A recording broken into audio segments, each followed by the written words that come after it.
Hello my dear student, कैसे हैं आप। आज के वीडियो में हम आपको लेके आए हैं chapter number 1, class 10th science, रासायनिक अभिक्रियाएं एवं समीकरण। तो देखिए, भौतिक परिवर्तन क्या होते हैं, रासायनिक परिवर्तन क्या होते हैं, ये हम आपको ऑलरेडी करा चुके हैं। और जो लोग डिटेल से जानना चाहते हैं तो हमारे चैनल को सब्सक्राइब करके उस पर हमारी वीडियो पड़ी हुई है, भौतिक परिवर्तन और रासायनिक परिवर्तन, वो कर सकते हैं। यहाँ मैं जो है बता देता हूँ आपको भौतिक और रासायनिक परिवर्तन। तो देखिए, भौतिक जो परिवर्तन होते हैं, पदार्थों के भौतिक गुणों में केवल चेंजेस होते हैं। जैसे भौतिक गुण कौन से होते हैं, पदार्थों की भौतिक अवस्थाएं हो गई, रंग हो गए, गंध हो गई, ये तो जो है पदार्थों के जो है भौतिक गुण होते हैं।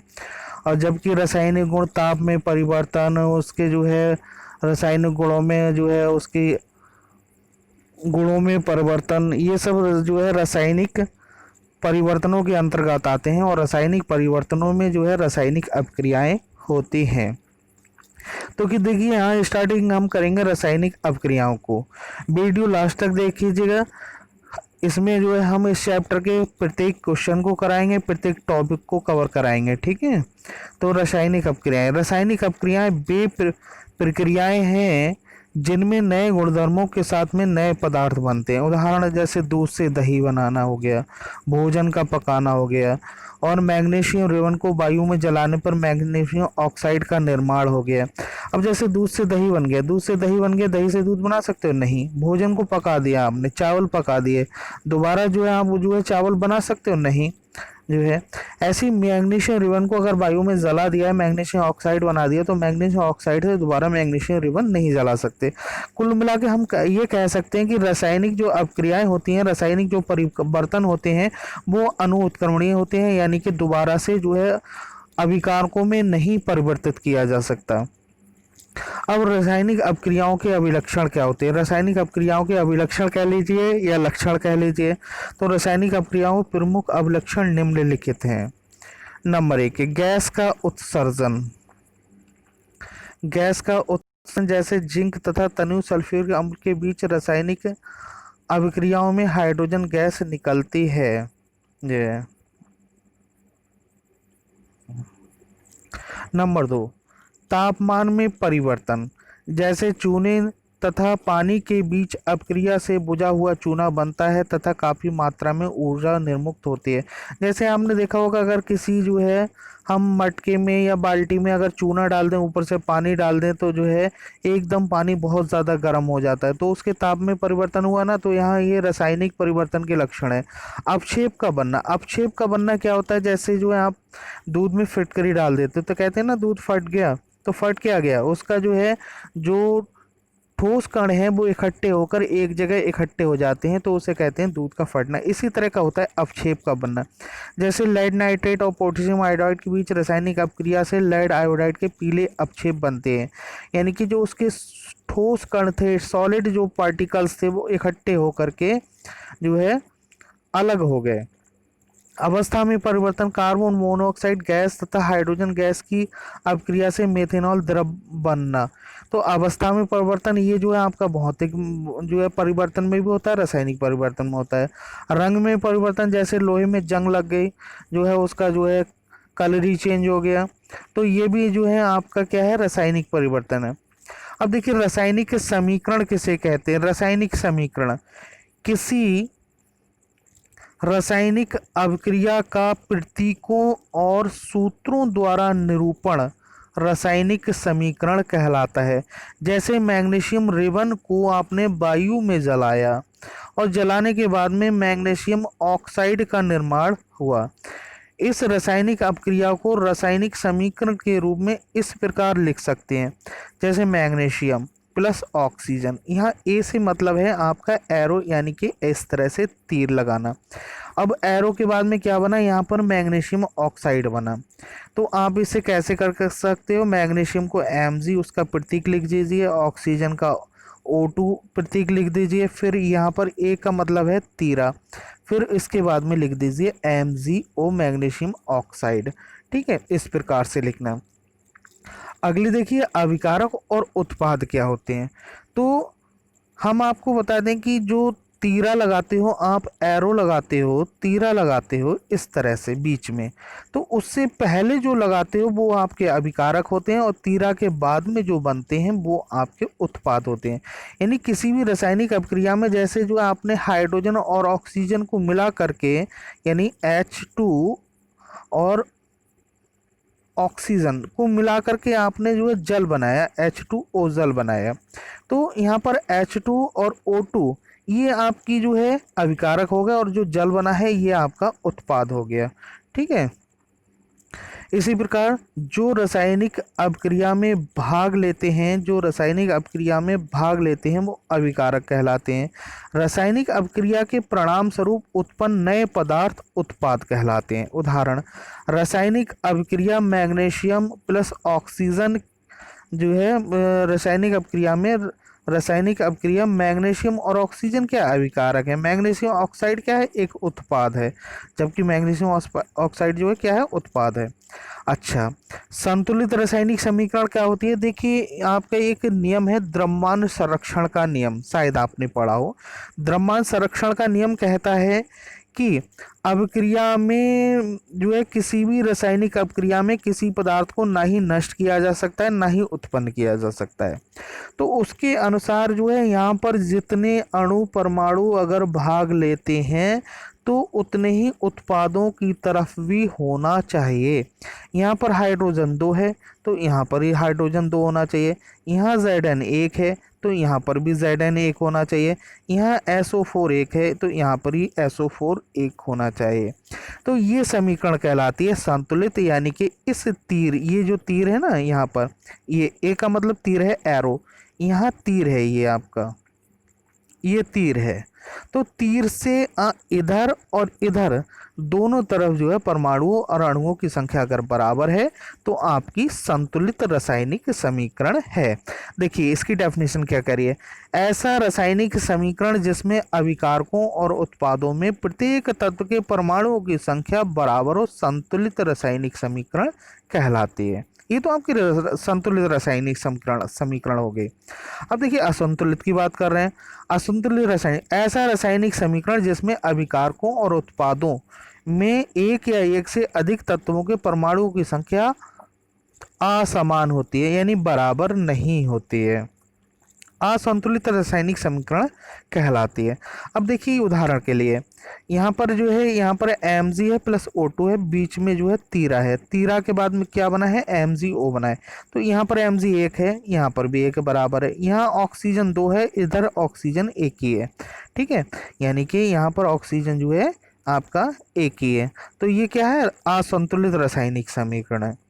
अच्छा, रासायनिक समीकरणों का संतुलन। रासायनिक समीकरणों का संतुलन किसी रासायनिक समीकरण में अभिकारकों और उत्पादों में प्रत्येक तत्व के परमाणुओं की संख्या बराबर करने की प्रक्रिया को रासायनिक समीकरणों का संतुलन कहते हैं। अब रासायनिक समीकरण को संतुलित करने की आवश्यकता क्यों होती है? वही देखिए, द्रव्यमान संरक्षण के नियम के अनुसार किसी भी रासायनिक अभिक्रिया में द्रव्यमान जो है द्रव्य को ना तो नष्ट कर सकते हो और ना ही उसका निर्माण कर सकते हो, अतः किसी भी रासायनिक अभिक्रिया के उत्पाद तत्वों का कुल द्रव्यमान अभिकारक तत्वों के कुल द्रव्यमान के बराबर होता है। कहने का मतलब यह है कि अभिकारकों का द्रव्यमान, यानी जो तीरा है, जो आपका एरो है, उससे पहले जो अभिकारक हैं वो और बाद में जो उत्पाद बने हैं वो, उनके टोटल द्रव्यमान जो है बराबर होने चाहिए।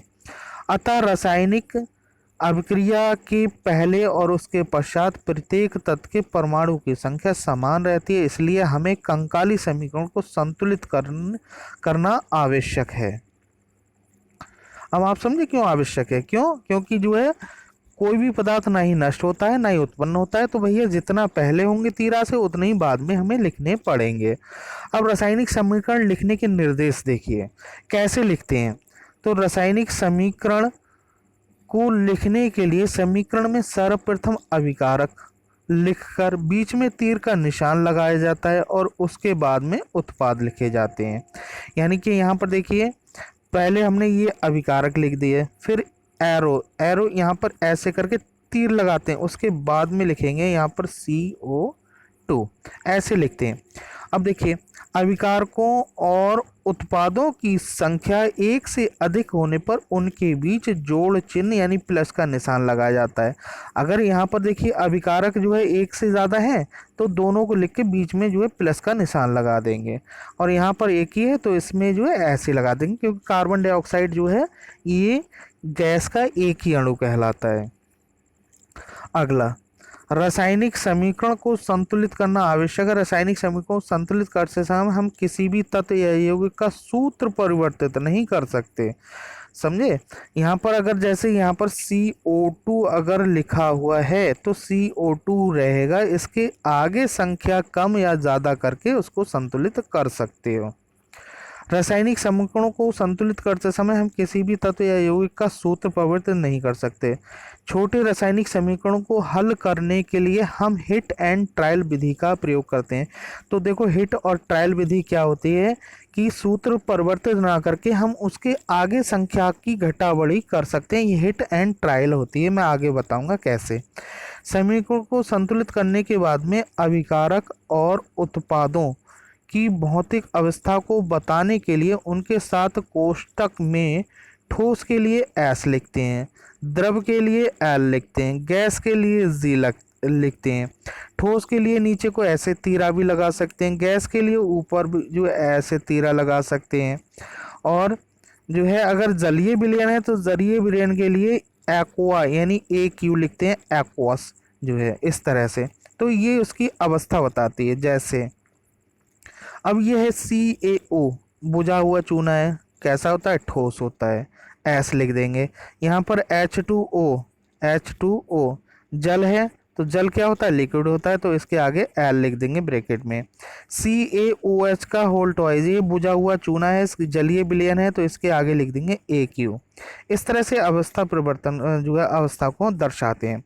अभिक्रिया उत्कर्णीय होने पर अर्थात दोनों दिशाओं में होने पर तीर का निशान इस प्रकार लगाया जाता है। किस प्रकार लगाया जाता है, यानी कि एक ऐसे करके लगाओगे, एक ऐसे करके दूसरा जो है ऐसे करके, ठीक है। अगर ये जो है उत्क्रमणीय है तो इस तरह से लगाओगे। अनुत्क्रमणीय है यानी कि वापस नहीं लौट सकती, तो उसको केवल एक ऐसे तीरा से दिखाओगे, शो करोगे। अभिक्रिया संपन्न होने के लिए आवश्यक ताप दाब उत्प्रेरकों को तीर के निशान के ऊपर लिखते हैं। जैसे आपने ये तीर लगा दिया तो यहाँ पर टेम्परेचर कितना है, जैसे 50 डिग्री सेंटीग्रेड है तो यहाँ लिखोगे। उत्प्रेरक कौन सा है, Fe है, तो यहाँ पर उत्प्रेरक लिख दोगे, ठीक है। तो तीरा पे ऊपर और नीचे लिख देते हैं। ऊष्माक्षेपी के लिए प्लस ऊष्मा लिखोगे। ऊष्माक्षेपी अगर अभिक्रिया में ऊष्मा निकल रही है तो प्लस, और कितने कैलोरी निकल रही है वो लिखोगे। ऊष्मा शोषी के लिए अगले जो है माइनस लिख के कितनी जो है ऊष्मा जो है वो अवशोषित हो रही है, इस तरह से लिखोगे, दाईं ओर लिखा जाता है।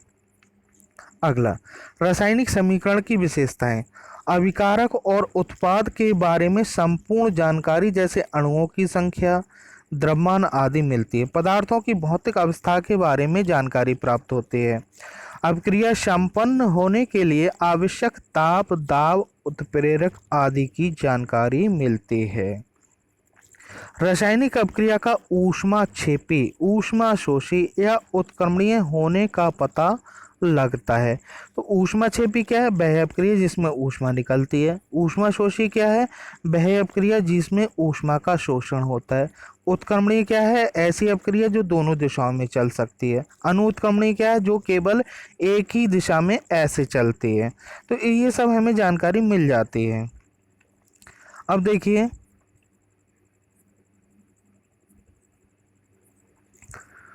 प्रश्न, रासायनिक समीकरण FeH2O और बीच में ये बेटा एर ए लग के हम जो है तीरा जो है शो करते हैं। यहाँ पर लिखा है, यहाँ पर ए की जगह आपको तीरा लगाना है, ठीक है। तो यहाँ पर Fe3O4H2O को संतुलित कीजिए। तो देखिए Fe, यहाँ पर Fe जो है आपका एक है और यहाँ पर कितने हैं, 3 है। तो यहाँ पर Fe के पहले जो है हम 3 लिख देंगे, H2O और H2, ठीक है। तो यहाँ पर H2 कितना है, एक ऑक्सीजन है, 2 हाइड्रोजन है, एक ऑक्सीजन और 2 हाइड्रोजन है। तो हमें यहाँ पर जो है ऑक्सीजन 4 करने के लिए H2O के पहले 4 लिखना पड़ेगा, जैसे हमने ये लिखा है। ठीक है, अब यहाँ पर जो है 4 लिख दिए, लेकिन हाइड्रोजन यहाँ पर 2 है और यहाँ पर अब हो गए 4। यहाँ पर कितने हो गए? 4 दूनी 8 हो गए, और यहाँ पर जो है केवल 2 हैं। तो यहाँ इसके पहले 4 लगा दोगे, 4 दूनी 8 हो जाएंगे। तो 8 हाइड्रोजन यहाँ हो गए, 8 यहाँ हो गए, ऑक्सीजन 4 यहाँ हो गए, 4 जो है ऑक्सीजन यहाँ हो गए। अब जो है ये संतुलित हो गए। ठीक है, अब प्रश्न उत्तर कर लेते हैं। पहला प्रश्न है, वायु में जलाने से पहले मैग्नीशियम रिबन को साफ क्यों किया जाता है? तो उत्तर, मैग्नीशियम रिबन पर आर्द्र वायु के प्रभाव से मैग्नीशियम ऑक्साइड की सफ़ेद रंग की परत जमा हो जाती है। ये परत मैग्नीशियम के जलने में बाधक होती है। मैग्नीशियम रिबन से मैग्नीशियम ऑक्साइड की परत को हटाने के लिए रेगमाल, ये रेगमाल होता है, रेगमाल यानी रेत वाला पत्र होता है। ये जो आपका लिखा है रेग मार्क, ये रेगमाल होता है। ठीक है, यानी रेत पत्र से साफ किया जाता है। रेगमाल जानते होगे, पिंचर जोड़ने वाले इसे यूज करते हैं ट्यूब को घिसने के लिए, वही रेगमाल है। अगला है, निम्नलिखित रासायनिक अपक्रियाओं के लिए संतुलित रासायनिक समीकरण लिखिए। तो यहाँ पर जो है पहली समीकरण है आपकी जो है हाइड्रोजन प्लस क्लोरीन, तीरा हाइड्रोजन क्लोराइड। तो यहाँ पर हाइड्रोजन लिखेंगे H2Cl2 और 2HCl, यहाँ बीच में तीरा लगा देंगे। दूसरी है बेरियम क्लोराइड एल्यूमिनियम सल्फेट, तीरा बेरियम सल्फेट और एल्यूमिनियम क्लोराइड। तो यहाँ पर जो है देखिए हमने बेरियम क्लोराइड लिख दिया, बेरियम क्लोराइड, और यहाँ पर एल्यूमिनियम सल्फेट, बेरियम सल्फेट हो जाएगा, और यहाँ पर 2AlCl3 एल्यूमिनियम क्लोराइड हो गया, बीच में लग जाएगा तीरा। ठीक है, ये संतुलित हो गई आपकी। अगला है आपका जो है सोडियम प्लस जल, और बन क्या रहा है? सोडियम हाइड्रोक्साइड बनना है और H2 बनना है। इसको संतुलित करेंगे, 2Na यहाँ पर है, 2Na यहाँ पर है।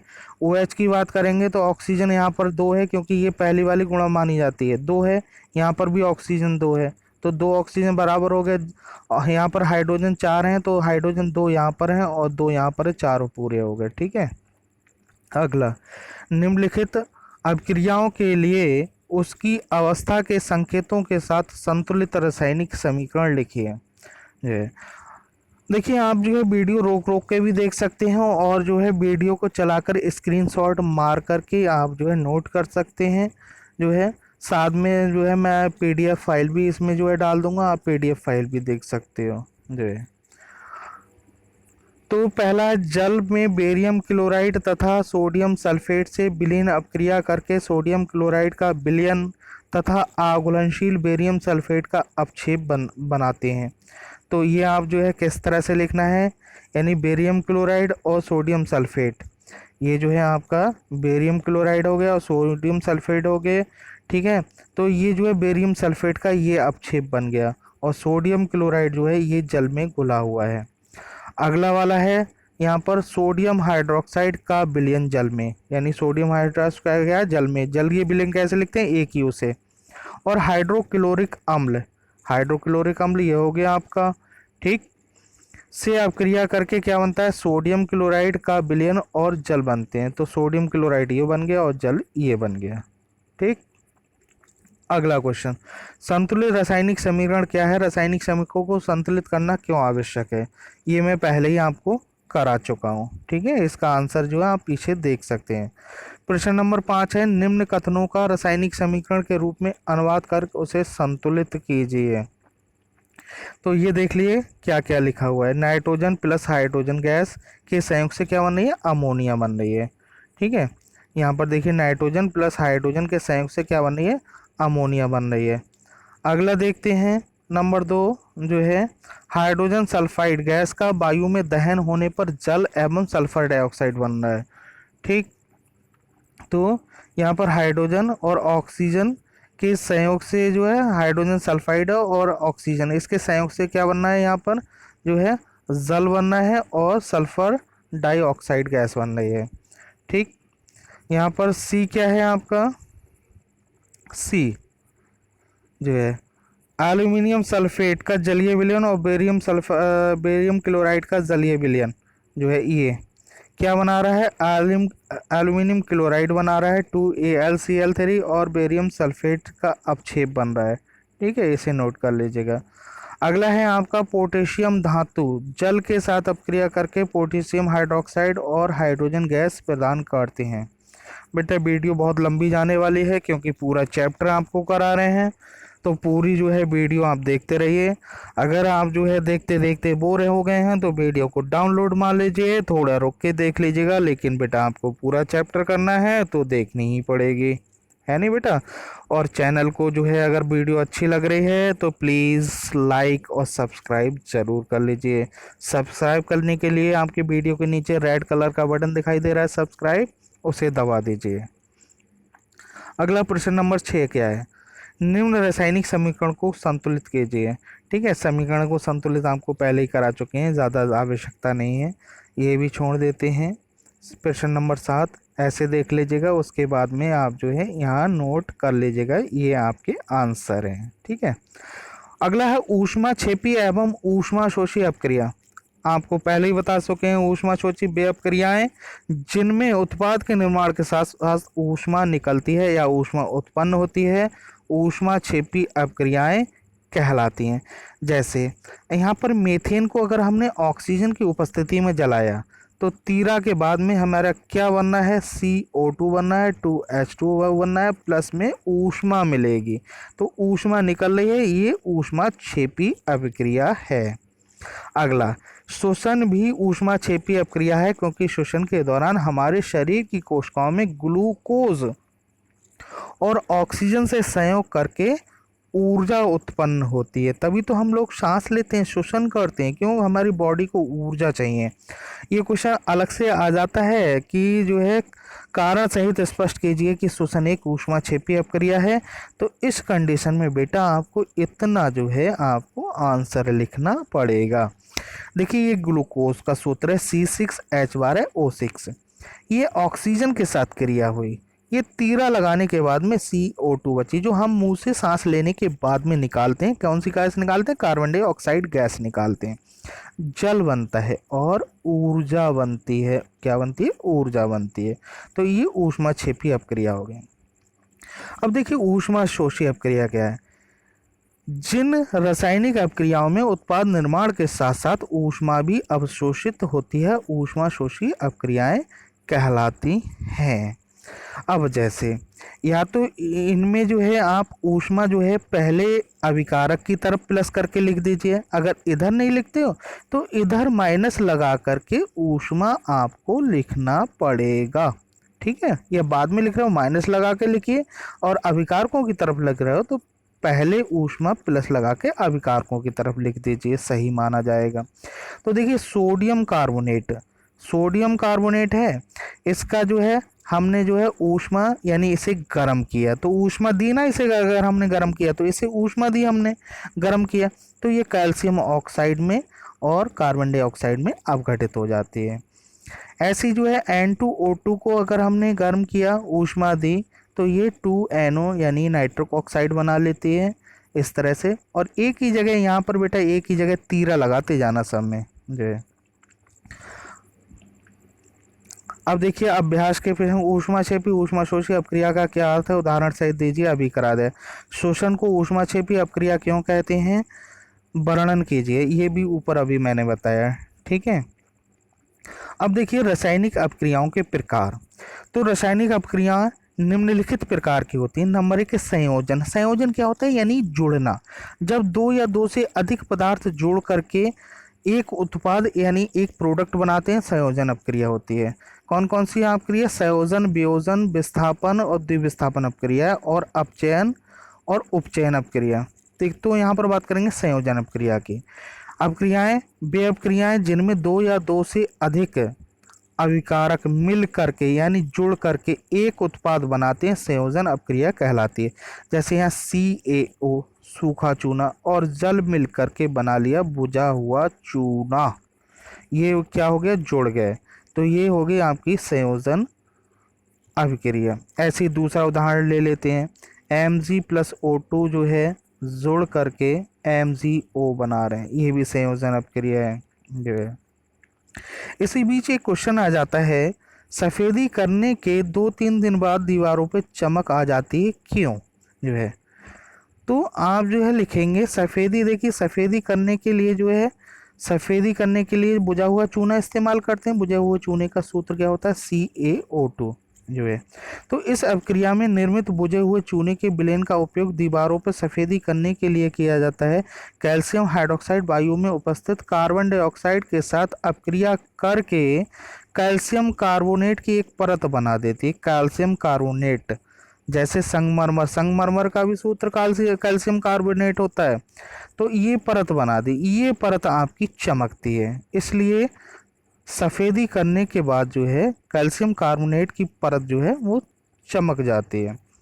वियोजन अपक्रिया क्या है? यानी अपघटन अपक्रिया। ऐसी अपक्रिया जिसमें एकल अभिकारक टूटकर छोटे छोटे दो या दो से अधिक उत्पाद बनाता है, वो वियोजन या अपघटन अपक्रिया होती है। जैसे यहाँ पर FeSO4, FeSO4 है, तो ये क्या बना रहा है?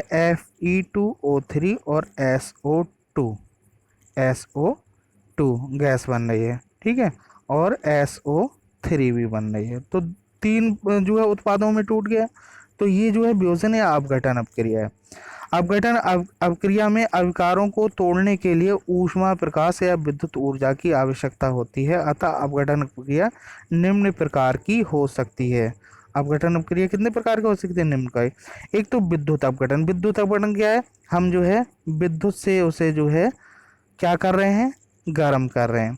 तो ये जैसे हमारा जो है H2O क्या में टूटा? हाइड्रोजन और ऑक्सीजन में। ऊष्मीय वियोजन, इसे कैल्शियम कार्बोनेट को गर्म कर रहे हैं तो क्या में टूटा? CaO चूना और कार्बन डाइऑक्साइड में। ऐसे ही प्रकाशीय अपघटन, प्रकाश में अगर जो है हाइड्रोजन ब्रोमाइड रख दिया तो वो क्या में टूट जाएगा? H2 और ब्रोमीन में जो है।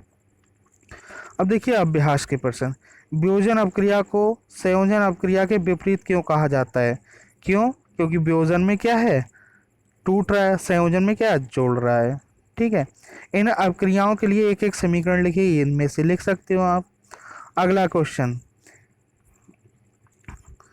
उसी का आंसर है। वियोजन अपक्रिया को संयोजन अपक्रिया के बिल्कुल विपरीत इसलिए कहा जाता है कि संयोजन अपक्रिया में दो या दो से अधिक अपकारक मिल करके एक उत्पाद बनाते हैं, जबकि वियोजन में टूट करके दो या दो से अधिक बनाते हैं। ठीक है, ये लिख दीजिएगा आप। अब NCERT पेज 11 के प्रश्न उत्तर हैं। सफ़ेदी के लिए उपयोग किए जाने वाले एक्स का नाम कैल्शियम ऑक्साइड, ये उत्तर है आपका, उसमें पूछा गया है। ठीक है, कैल्शियम ऑक्साइड कहते हैं। इसका सूत्र जो है सफ़ेदी करने के लिए कौन सा इस्तेमाल किया जाता है? चूना, CaO।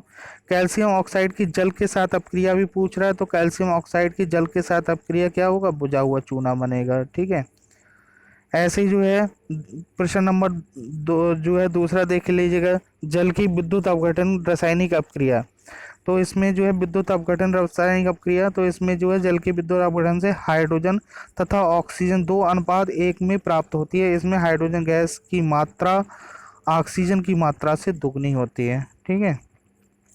अगला विस्थापन अपक्रिया क्या है?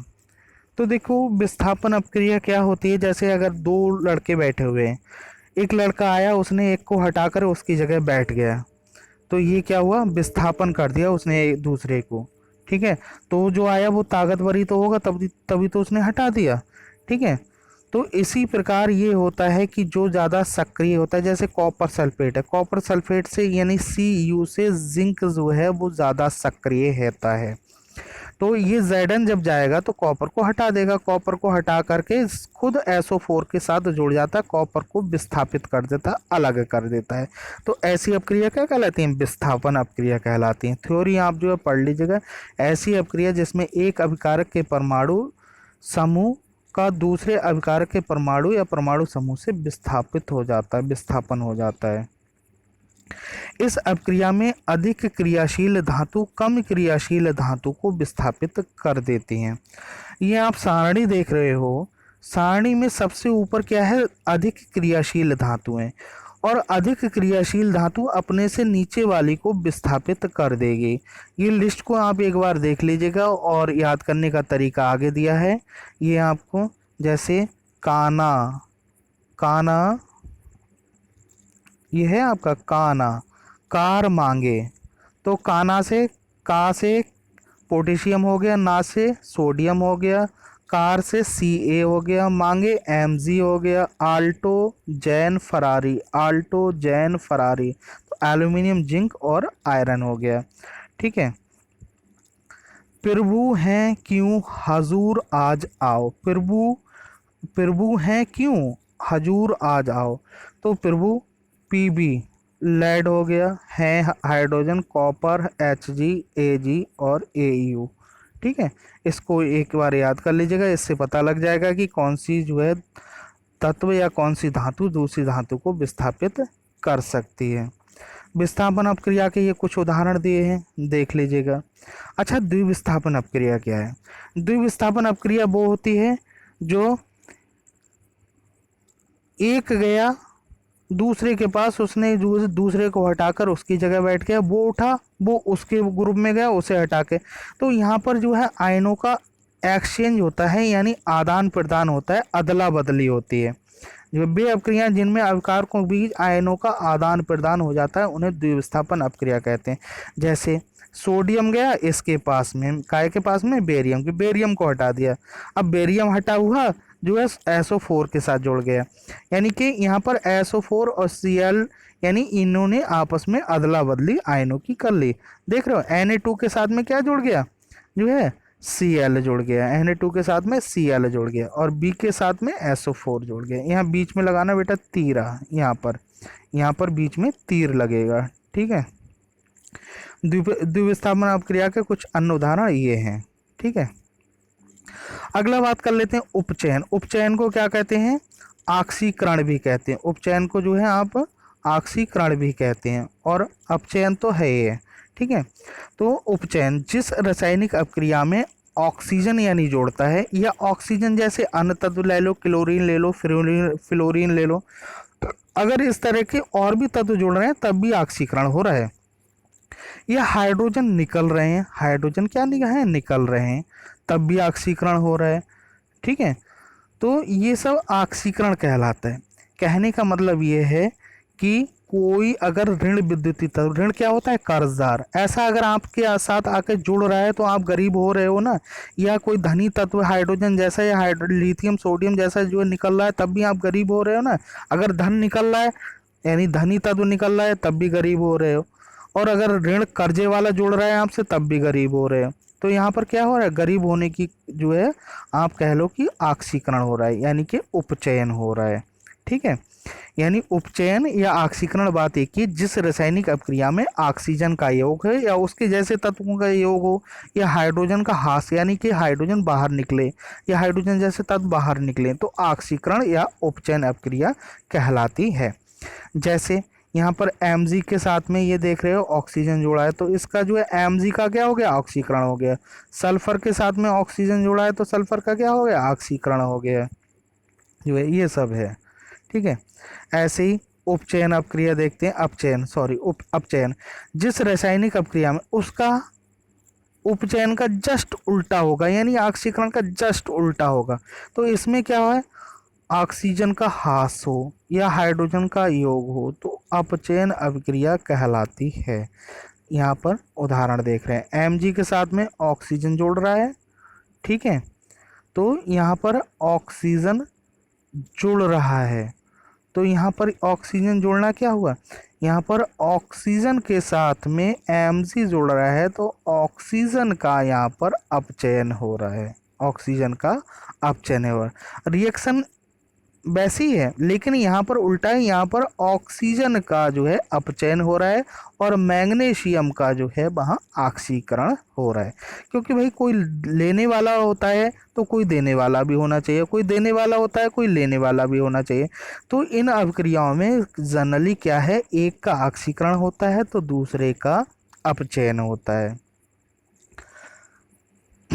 तो यहाँ पर जो है आपने देखा ना, यहाँ पर जो है Mg है, Mg, तो Mg के साथ में ऑक्सीजन है तो ऑक्सीजन क्या है, ऑक्सीजन अलग हटी है ना, तो अलग हटने का मतलब है ऑक्सीजन का ह्रास हो रहा है। और यहाँ पर जो है आपका यहाँ पर भी ऑक्सीजन अलग हटी है तो यहाँ पर भी अपचयन है, यानी दोनों जगह जहाँ ऑक्सीजन जैसे तत्व हट जाएं और हाइड्रोजन जैसे तत्व जुड़ जाएं तो वो कहलाता है आपका अपचयन। ये रिडॉक्स अपक्रिया। तो रिडॉक्स अपक्रिया क्या होती है? वह अपक्रिया जिसमें ऑक्सीकरण और अपचयन दोनों होता है वो जो है आपकी रिडॉक्स अपक्रिया कहलाती है। रिडॉक्स जो है बना है जैसे रिडक्शन होता है। क्या होता है? रिडक्शन, रिडक्शन, रिडक्शन और ऑक्सीडेशन। ऑक्सीडेशन कहते हैं काय को? ऑक्सीकरण को। तो इस रिडॉक्स से RED ले लिया और इससे ऑक्स ले लिया, क्या हो गया? रिडॉक्स। यानी वह अपक्रिया जिसमें ऑक्सीकरण और अपचयन दोनों होता है क्या कहलाती है? रिडॉक्स अपक्रिया कहलाती है। ठीक है बेटा, ये सब नोट कर लेना। उत्प्रेरक क्या होता है? वे पदार्थ जो किसी रासायनिक अपक्रिया के वेग को परिवर्तित कर देते हैं।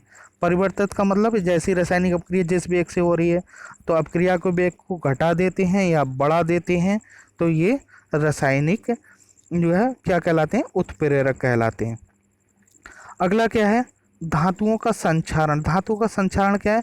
वह रासायनिक अपक्रिया जिसमें वायु, नमी तथा ऑक्सीजन के प्रभाव से धातुओं का क्षय तथा ह्रास होता है, धातुओं का संक्षारण कहलाता है।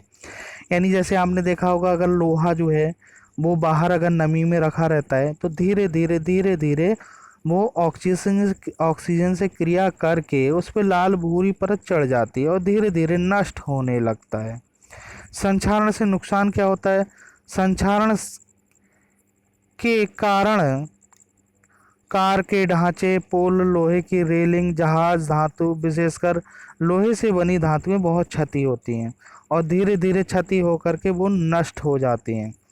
संक्षारण से बचाव के उपाय क्या हैं? संक्षारण से बचाव करने के लिए लोहे पर पेंट किया जाता है जिससे लोहा सीधा वायु, नमी और ऑक्सीजन के संपर्क में नहीं आए।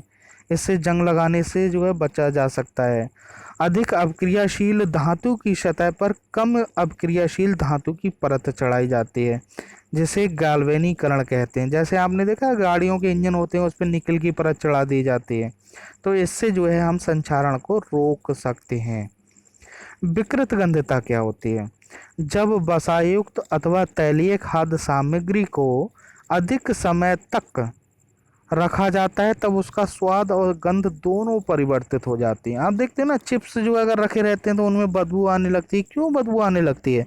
क्योंकि उनका ऑक्सीकरण हो जाता है जो है, इसीलिए उनका स्वाद जो है। इस परिघटना को क्या कहते हैं? विकृत गंधता कहते हैं जो है।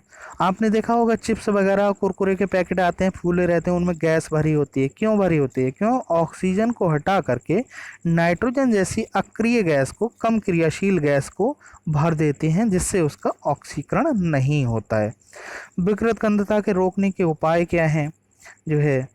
तैलीय तथा वसायुक्त खाद्य सामग्री में उपचयन रोकने के लिए प्रति ऑक्सीकारक मिलाए जाते हैं। खाद्य सामग्री को वायुरोधी बर्तनों में रखा जाता है, ऐसे बर्तनों में जिसमें वायु ना जाए जो है।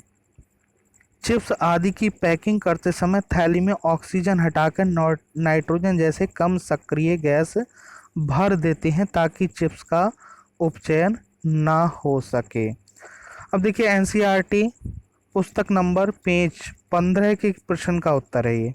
जब लोहे की कील कॉपर सल्फेट के विलयन में डुबो जाती है तो उसका रंग जो है क्यों गायब हो जाता है? तो जब लोहे की कील कॉपर सल्फेट के नीले विलयन में डुबोई जाती है, नीले विलयन में, ये इंपॉर्टेंट क्वेश्चन है, तो लोहा अधिक अपक्रियाशील होने के कारण कॉपर सल्फेट के विलयन से कॉपर को विस्थापित कर देता है और आयरन सल्फेट विलयन बना लेता है। ये क्या है? विस्थापन अपक्रिया है। यहाँ पर देखिए कॉपर सल्फेट का नीला विलयन है, आयरन की कील डाल दी तो विलयन का रंग कैसा हो जाएगा? हरा हो जाएगा, क्योंकि Fe ने कॉपर को हटाकर अलग हटा दिया। तो ये विस्थापन अपक्रिया हो गई आपकी। ठीक है, बाकी बेटा पूरी एक्सरसाइज कर लीजिएगा। ठीक है, वीडियो अच्छी लगी तो सब्सक्राइब कर लीजिएगा। ठीक है, thank you for watching my video. Thank